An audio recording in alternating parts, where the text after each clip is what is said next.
She didn't know where Charlie was, but she could see where he had gone. The snow was thick, and it betrayed Charlie in an instant. Jenna followed the tracks with her eyes and her flashlight away from the house and up and over the hill. She hesitated. She knew exactly where Charlie had snuck off to yet again, and that gave her pause. Jenna knew her older brother well. They were never apart, except for when he went there. When he went to the marsh house across the creek. That's where he was now. Over the hill across the creek, and he was watching it again, trying to see what was inside. How could he? He had left her there, by herself, outside. The thought that she was alone at night finally came to her. She turned, monsters suddenly behind her. But reality blew her nightmares away. There was only darkness there, dotted with specks of late snow. They floated in no particular direction, carefree and unconcerned which way they took. Beyond them, a solid wall of night, so thick that it could drown her if she lowered her flashlight, silence her. She could face it, chase it back, and walk into the house. She could leave Charlie to his own foolish decisions. She didn't. She couldn't leave Charlie alone. Not there. Not tonight. Tonight, she could finally catch him. She allowed the darkness to follow as she ran up the hill. Trudging through the snow that swallowed her ankles, she kicked and pushed to get over the incline. And she struggled to stay upright as gravity pulled her down the other side. With darkness keeping pace, she knew she couldn't stop. She didn't want to. She only wanted Charlie. The wind whispered in her ear, and she shook its sharp tongue from her face. Bushes rose out of the night. Where they grew the thinnest, she slipped between them, and she dropped down to the creek bed below. The water was shallowest here, narrow, and she leapt across it with ease. Scampering up the other bank, the cold stabbed at her exhausted lungs like daggers, but she didn't yield. She found Charlie's footprints again, and she chased him. She could have called, but she was across the creek now. This wasn't home anymore. The barren land here was hard beneath the snow. Home was further and further away every second, and her father had told her many, many times about this place. He warned her that the land over the creek is the Marsh's land. She wasn't allowed to play on it, and now there was Charlie. The difference was that Charlie didn't care. The Marshes are dead, he had told her. I heard about it at school. Everyone knows they're dead. It's the thing that lives in the house that you gotta watch out for. She never believed him. Their mom said it was nonsense, a tall tale. It wasn't real for Jen, but it was for Charlie. She knew that's why he snuck out at night. In the dark. Isn't that where the monsters live? Though the footprints guided her to Charlie, she felt a warmth leak from her eyes as she imagined the darkness behind her growing corporeal. She could feel it scraping her back with claws, nudging her arms as she ran, and breathing down her tiny neck.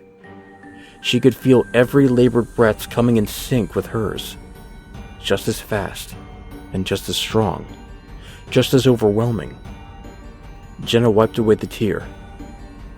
Charlie was strong. She could be too. Jenna was worried.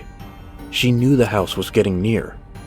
The snow fell harder now, and with her vision reduced to nothing but black and white, she started to hate Charlie. Truly, she hated him in the way siblings do. How dare he make her run out here, alone after him? She was going to beat him when she found him. If you find him, the night whispered.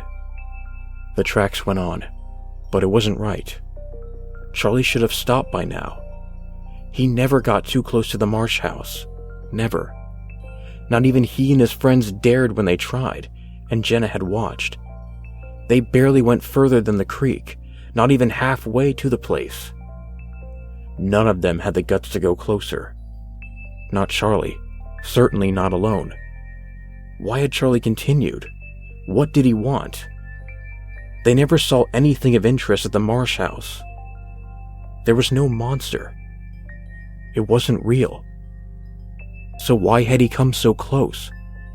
What had he seen? Then, as a shape rose from the dark, Jenna realized that she was there. It stood, just at the edge of sight, like a ghost. A legend born from shadow. The home was gray and rotted, and it seemed to stare at her with a stoic face. The windows looked like eyes, and the shutters made it look cross. The old Marsh house. It was here that Charlie's footprints stopped. Jenna stared at the prints, heartbroken that she hadn't found Charlie, and terrified that he had brought her so close. She felt betrayed. She couldn't look away. She watched it move. The door was ajar, and it swung in with each and every gust. The air for each breath raced past her ears and up its stairs and into its dark jaws. She wondered if something watched from within. It was angry. The house was angry, and she felt shame. So she looked down. The footsteps at her feet hadn't ended. Instead, they had turned. Charlie had turned from the house, and he had left. He'd turned his back on the place, and she would have to as well. But how? It was far too terrible to ignore. So she fell away, slowly, following her brother's backtracks. The house started to slip out of existence once more.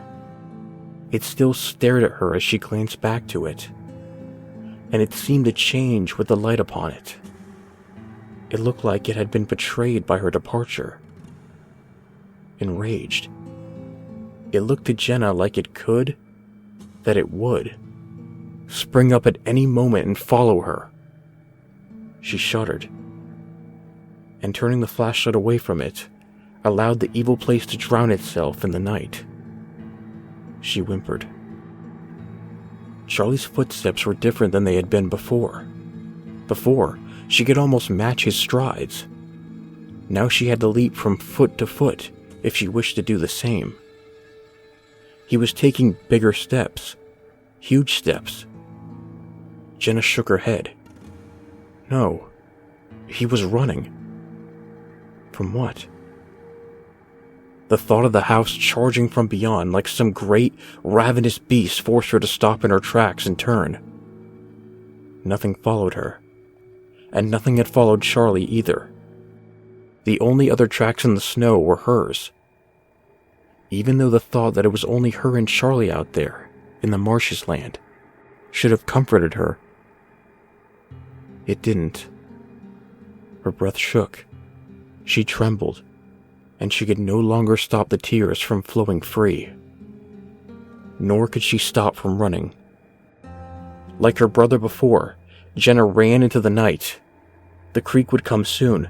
She knew that for sure. Charlie had to be on the other side. He was just ahead. He would be just across the creek, waiting for her. He'd be smiling like an idiot. She knew she'd find him, and everything would be okay. The footprints moved across her sight like cars down a highway. She counted each one as it passed. Soon, very soon, they would turn to feet, turn into Charlie. Charlie would be there. She would cry, she would scream, she would hug him, and they would never go back to that place, ever. Never again, they would... The track stopped. She gasped as she came to a halt. It wasn't possible. It hadn't been like before when Charlie had turned. No. There was nowhere left to go. The track stopped, dead. There were 2 prints, side by side in the snow. And then no more. No more prints, and no Charlie. The snow in each direction except for back was still, unmarred and fresh. The end of the trail was here. But her brother had been plucked from the face of the earth.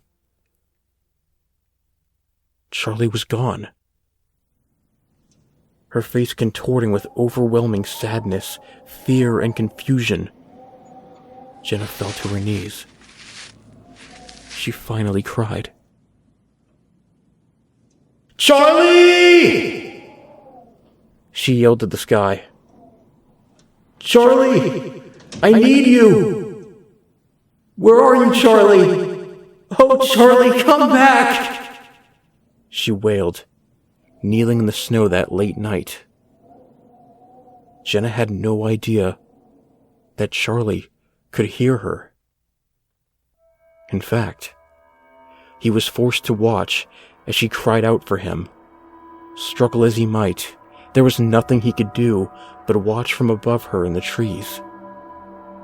Tears rolled down his face too, and he watched as one rolled down the motley, rotted hand of his captor. The same hand that silenced his own screams of terror. The creature that held him trembled at the sight of his sister. Its breath, like fetid flesh, burned hot inside Charlie's nose. It shifted, and Charlie knew that soon it would swoop down from the tree like it had before and hoist Jenna up with them. It could do it easily, both of them, captured, one under each of its hideous arms. Its white eyes were wide and shaking in anticipation. Its black tongue licked its scaly lips. Charlie shook as the evil thing smiled. There was only one chance. Charlie watched the tear roll down the beast's fingers. It had gathered into a droplet there, on the creature's pinky finger. A single tear that was ready to fall as the beast spread its bat-like wings behind them. The droplet trembled. Charlie rated himself, for he knew now what to do. He hoped, he prayed, that if he could struggle at just the right moment, that tear would fall. It would fall into his beloved sister's face, and she would look up. Maybe then, just maybe, she would have enough time to react, to run. It was too late for Charlie, but his sister wouldn't suffer like he would. She could go home. She shouldn't have come here, but she did it for the right reasons. Charlie loved her. He hoped, in the confusion to come, he would be able to tell her. The beast loosened its grip for just a moment, and Charlie pushed. The teardrop fell.